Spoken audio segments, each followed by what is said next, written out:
Cease fire हो गया है, पाकिस्तान ने सीज फायर करवा दिया ईरान का, यूएसए का और इसराइल का। अभी इस खबर को 24 घंटे भी नहीं हुए थे, ये खबर नतीजतन गलत साबित हो गई। ऐसा नहीं है कि ऐसा कुछ हुआ नहीं था, मैं आपको पूरी स्टोरी बताता हूँ और इनसाइडर स्टोरी बताता हूँ और ईरान ने भी इस बात से इत्तेफाक क्यों किया था ये भी बताता हूँ। मगर ताहाल इस वक्त, ताकि आपको अंदाजा हो जाए कि मैं कितनी सदाकत के साथ आपके सामने खबर रख रहा हूँ, ताहाल इसराइल ने लेबनान में 200 से ज्यादा शहादतें कर दी हैं। एक 10 मिनट के ही हिस्से में 100 से ज्यादा जगहों पर हमले कर दिए हैं। और सबसे ज्यादा संगीन बात तो यह है कि बदले में ईरान ने जो हमले करने थे कुवैत के ऊपर वो भी कर लिए, गल्फ के ऊपर भी कर लिए। स्टेट ऑफ हॉर्मुज जो अमेरिका की ख्वाहिश है, जो उसकी रजा है, जो उसकी चाहत है कि इसको खुलना चाहिए, जो उसका जंग को खत्म करने का पर्पज है, जो इससे कबल खुला हुआ था, वो दोबारा से बंद हो गया है।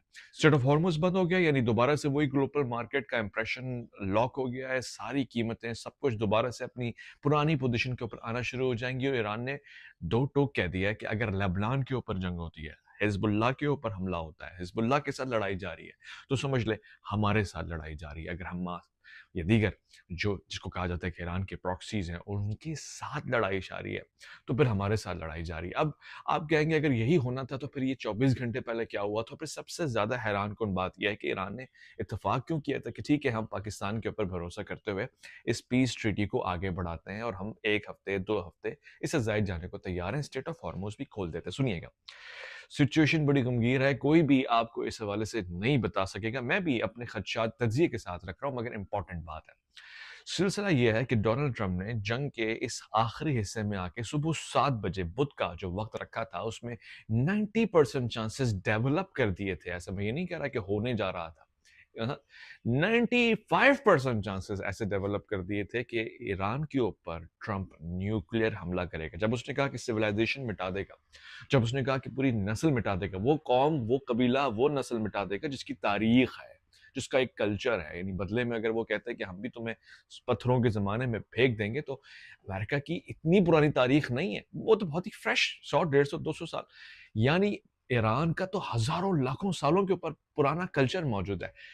अब वो कल्चर मिटाने के ऊपर, सिविलाइजेशन मिटाने के ऊपर, तहजीब मिटाने के ऊपर बात जा रही थी। कैसे हो सकता है? ये एक दिन की जंग तो नहीं है ना, गोली मारने वाली बात तो नहीं है, बम मारने से भी काम नहीं चला है, मिसाइल B2 बॉम्बर सब कुछ मार दिया, नहीं काम चला। ये 95% चांसेस दुनिया में ये डेवलप हो गया कि सदर ट्रम्प जो अमेरिका के सदर हैं, उनसे ये बईद नहीं है कि अगर वो ट्विटर के ऊपर या अपने तमाम सोशल मीडिया अकाउंट्स के ऊपर गाली दे सकते हैं, प्रेसिडेंट होने की हैसियत से ईरान को, ईरानी कौम को गालियां लिख सकते हैं, हाँ, और इस संगीन और संजीदा और गलीज जुबान में गुफ्तगू कर सकते हैं, तो वो कुछ भी कर सकते हैं। और ये इंप्रेशन ट्रम्प ने डेवलप कर दिया।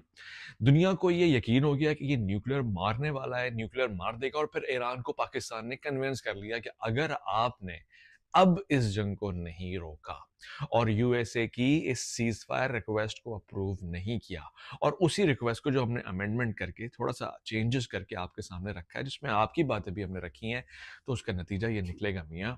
ईरान को बताया पाकिस्तान ने कि आपका तो कुछ नहीं, बहुत कुछ जाएगा, हमारा भी साथ साथ जाएगा, न्यूक्लियर बॉम्ब पड़ेगा ये बलूचिस्तान के सारे रीजन में, कराची तक में इसके असरात आएंगे। सो हम इसको किसी भी तौर से बर्दाश्त नहीं कर सकते और फिर ये एक वर्ल्ड वॉर की तरफ सिनेरियो जा सकता है, या फिर इसका इम्पैक्ट जो है वो बहुत ही डेंजरस हो सकता है। इतना डेंजरस, ये सब हमारे दोस्तों ने बताया और दुनिया भर ने मिलकर बताया ईरान को कि इतना डेंजरस हो सकता है कि आपने एक्सपेक्ट नहीं किया था। पहली 95% सूरत हाल तो ये है कि वो न्यूक्लियर मार देंगे। अगर न्यूक्लियर मार देंगे फिर आप ट्रंप को पकड़ते फिरिएगा, फिर क्रिमिनल कोर्ट जाते फिरिएगा, चार्जेस लगे नहीं लगे, ट्रंप को इम्पैक्ट किया जाए नहीं किया जाए, बात की बात है, मगर जो ईरान का तबाह हो जाएगा वो रिकवर नहीं हो सकता, और 50-100 सालों में, 50 से 100 सालों में भी रिकवर नहीं हो सकता। दूसरा ऑप्शन ये है, अगर ट्रंप न्यूक्लियर नहीं मारता, सुनिएगा पाकिस्तान ने किस तरह कन्विंस किया है और किस तरह मामला डील पर आए थे जो अब टूट गई है। दूसरा ऑप्शन ये है कि अगर ये न्यूक्लियर नहीं मारता तो ये जुनूनी इंसान पूरे ईरान के bridges, power plant, water supply, food resources, oil refineries और उन तमाम जगहों पे हमला कर देगा जो ट्रांसपोर्ट और रोजमर्रा के यानी जिसे कहते हैं ना मामलात जिंदगी चलाने के लिए, बुदोबाश के लिए जरूरी है। यानी सुबह बिजली नहीं होगी, रात बिजली नहीं होगी, पानी नहीं होगा, गैस नहीं होगी, इससे होगा क्या? जो लोग आपके टनल्स में हैं, मिज़ाइल सिटीज़ में हैं, जो अंदर हैं, जो छुपे हुए हैं, जो पोशीदा हैं, जिनको यूएस और इसराइल नहीं पकड़ पा रहा, एक टाइम तक तो वो सर्वाइव करेंगे, उसके बाद वो अपनी मौत आप मर जाएँगे और फिर आखिरी नतीजा ये है सबसे खतरनाक कि इस खतरनाक हमले की वजह से आप लोग अंधेरे में चले जाएँगे, टेक्नोलॉजी नहीं होगी, रडार कैच नहीं करेगा, सामने वाला जब आएगा मार के चला जाएगा, पता ही नहीं चलेगा, बैटरीज़ इंस्टॉल नहीं है आपके पास इतनी सारी। सो कन्विंस ये किया गया कि कुछ टाइम लें। देखिए इस तरह से ही बात नहीं होती है, लेकिन मैं आपको अंदाज़ बता रहा हूँ कि थोड़ा-सा वक़्त लें, बैटरीज़, इंस्टॉलेशन, रिस्टोर करें एनर्जी, जितना सर्वाइवल के लिए आप रिज़र्व कर सकते हैं, प्रिज़र्व कर सकते हैं, वो कर लें। उस टाइम से आपको ये मौका मिल जाएगा। यूएस को तो ये जंग बंद करवानी है, क्योंकि अगर यूएस ये कंटिन्यू रखता है तो उसकी इकॉनमी समेत दुनिया भर की इकॉनमी, खास तौर से यूएस का जो एक इंप्रेशन है वो तबाह हो जाएगा, एंगेज हो जाएगा। यूक्रेन की तरह, अब रशिया की तरह वो एंगेज होना ही नहीं चाहता, उसको और बहुत सारे काम करने हैं।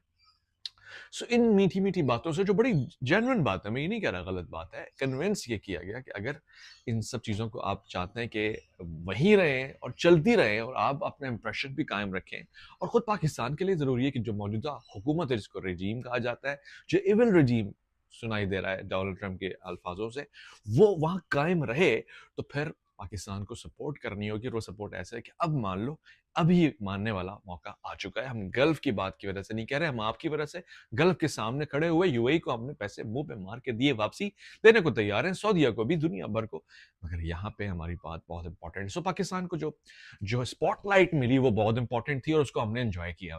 खासतौर से हमारे पड़ोसी मुल्क में उसकी जो हिद्दत है, जो शिद्दत है, वो महसूस की गई, और हमारा सिनेरियो, हमारा टारगेट, हमारा हदफ यही रहता है। यानी इन दो कंट्रीज का, मैंने आपको हमेशा कहा कि हदफ कोई ग्लोबल हदफ नहीं, इन दोनों कंट्रीज का आपस में दूसरे को हिट करना, तंज ताने करना, चढ़ाना, लटकाना और तपाना टारगेट है। तो उसमें हम कामयाब हो गए इस बार, अगली मरतब हो सकता है इंडिया को मौका मिल जाए। बट जो ग्लोबल इम्पैक्ट है, जो ईरान का मसला है, या जो फ़लस्तीन का, या जो मुसलमानों का, या जो अमेरिका का, या जो इसराइल का मसला है, वो वहीं लटका हुआ है। उसकी कॉस्मेटिक सर्जरी की, जिसे कहते हैं ना, कॉस्मेटिक सर्जरी का भी बोर्ड लगाया गया है, वो सर्जरी भी नहीं हुई। 24 घंटे में नताइज आपके सामने हैं। दुनिया दोबारा से उस जंगी कैफियत सूरत-ए-हाल की तरफ जा रही है। यूएस इस जंग से निकलना चाहता है, इसराइल यानी नेतन्याहू निकलने नहीं देना चाहते, और वो मुकम्मल इसकी कोशिश कर रहे हैं। अभी अमन मुआहदे को 24 घंटे नहीं हुए, 100 से ज़ायद हमले कर दिए लेबनान के ऊपर, जो अब तक नहीं किए गए थे, उससे डबल ट्रिपल पावर के साथ कर दिए। लेबनान को फ़लस्तीन बनाने की पूरी मुनज़्ज़म साज़िश कोशिश कर दी है, और ये बताया जा रहा है कि अब इससे इम्पैक्ट क्या आएगा कि ईरान ने अपने आप को तो महफूज़ कर लिया है। वो जो हूतीज़ वहाँ लड़े थे, वो गैर महफूज़ हो गए। वो तो कवर ही नहीं है डील में, उनकी तो बात ही नहीं होती। ये इंप्रेशन दिया जा रहा है, जबकि ये वाज़ेह तौर से ईरान ने अपने पॉइंट्स में मेंशन किया था कि रीजन में जो उनके एलाइज़ हैं, उनके साथ भी सीज़ फायर किया जाएगा। मगर अमेरिका ने क्या कहा, आज की खबर है, उन्होंने कहा कि हमें तो पता नहीं था कि लेबनान भी इसमें शामिल है। लेबनान की तो बात ही नहीं की थी, लेबनान कहाँ से आ गया? नहीं, नहीं, नहीं, नहीं।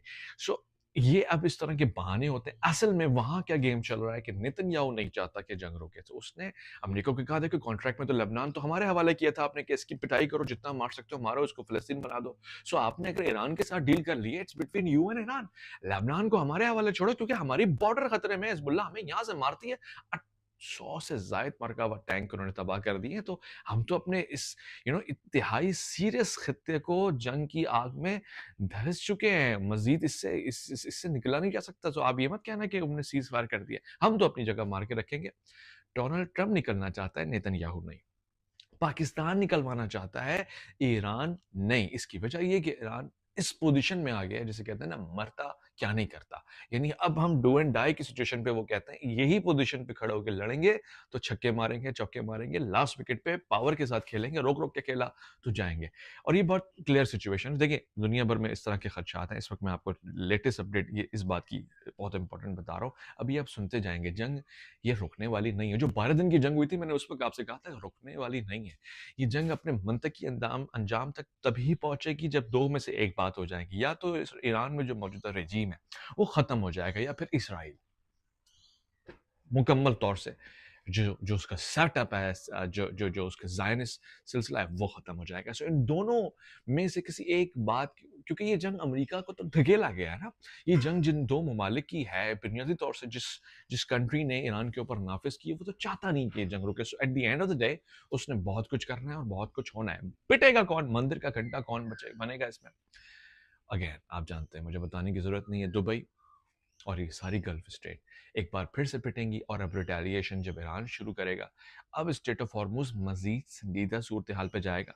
हर बदलते हुए, टूटते हुए मुआहदे के साथ ईरान मज़बूत होता जाएगा, स्टेट ऑफ हॉर्मुज़ पेचीदा होता जाएगा और दुनिया भर की ग्लोबल मार्केट मज़ीद तंग होती जाएँगी। सिर्फ़ एक भाई जो स्टेट ऑफ हॉर्मुज़ में उनका एक जहाज़ था, वो बेचारे 30-40 डेज़ से परेशान खड़े हुए थे। 40 डेज़ बाद उनको 1 दिन मिला निकलने के लिए। जब वो किनारे पे आके खड़े हुए तो पता लगा जी टोल का बोर्ड गिरा दिया उन्होंने, अब वापसी जाओ, जंग दोबारा से शुरू हो गई है।